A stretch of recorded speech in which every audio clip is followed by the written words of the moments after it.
এই ছেলে এদিকে আসো। ম্যাডাম আপনি একটু দাঁড়ান, আমি দৌড় দিয়ে বাইকটা নিয়ে আসতেছি। বাইক নিয়ে আসবো কেন?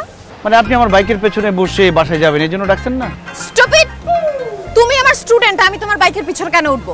আচ্ছা একটা কথা সত্যি করে বলো তো, তুমি কি ভার্সিটির কোনো ম্যাডামের সাথে প্রেম করতেছো? এখনো কোনো ম্যাডামের সাথে প্রেম করতে পারি নাই, তবে ভবিষ্যতের কথা বলতে পারছি না। ভবিষ্যৎ বলতে কি বোঝাচ্ছ? ম্যাডাম আপনি যে সুন্দর, যে কিউট, ভবিষ্যতে যে কি হয়ে যাবে আমি তো এখন বুঝতেছি না। থাপড়ায় তোমার গালের সবগুলা দাঁত ফালা দিব।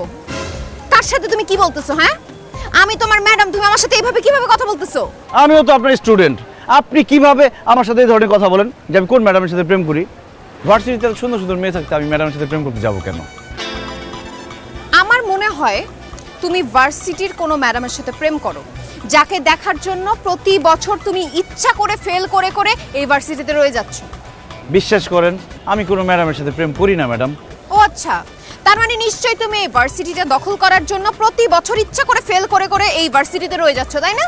কি বলেন ম্যাডাম, ভার্সিটি দখল করার চিন্তা ভাবনা করবো কেন? উপরওয়ালার মেহেরবানিতে টাকা পয়সা সহায় সম্পত্তি সব আছে, শুধু মেধা নাই, এই জন্য পাশ করে ভার্সিটি থেকে বের হতে পারতেছি না। সত্যি করে বলো তো, তুমি পড়াশোনায় ভালো না এই কারণে প্রতি বছর ফেল করতেছো, নাকি অন্য কোনো কারণ আছে? ম্যাডাম আমি পড়াশোনায় খারাপ এটা তো একটা কারণ আছেই, কিন্তু আরও একটা কারণ আছে, ওই জন্য পাশ করতে পারতেছি না। কি কারণ? স্টুডেন্ট লাইফটা এত মজার, এত আনন্দের, আমি চাই না আমার জীবন থেকে আনন্দ হারায় যাক। আমি যদি পাশ করে চলে যাই, এই ইউনিভার্সিটিতে এত সুন্দর সুন্দর মেয়ে আসে, তাদের তো দেখতে পারবো না, একসাথে 4-5 জনের সাথে প্রেমও করতে পারবো না। তাছাড়া পাশ করলে মা বলবে যা চাকরি কর, বিয়ে কর, ওই ঝামেলায় যেতে চাই না। এই জন্য স্টুডেন্ট লাইফে আসি, মজায় আসছি, আনন্দে আসি, বিন্দাস আসি। এই আনন্দ তোমার বেশি দিন টিকবে না। কেন ম্যাডাম? তুমি মতিঝিল আইডিয়াল স্কুলে পড়তা না? জি ম্যাডাম। তোমার সাথে একটা মেয়ে পড়তো না, তাবাসসুম? খুব ভালো ছিল পড়ালেখায়, তোমাকে খুব পছন্দ করতো, অনেক ভালোবাসতো তোমাকে। তুমিও তার সাথে অনেক দিন প্রেমের নাটক করে তারপর সুন্দরী একটা মেয়েকে পেয়ে ওকে ছাকা দিয়ে চলে গেছো। তো ছেঁকা দিব না, কি করব? ওর চেহারাটা খুব খারাপ ছিল ম্যাডাম, আর তার চেয়ে বড় কথা ও আমার থেকে লম্বা ছিল।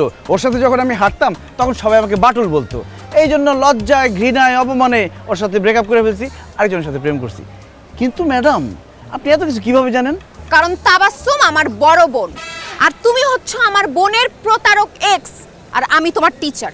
ভার্সিটিতে আমার সময় তো ভালোই কাটবে, কিন্তু তোমার কপালে যে কি আছে সেটা তুমি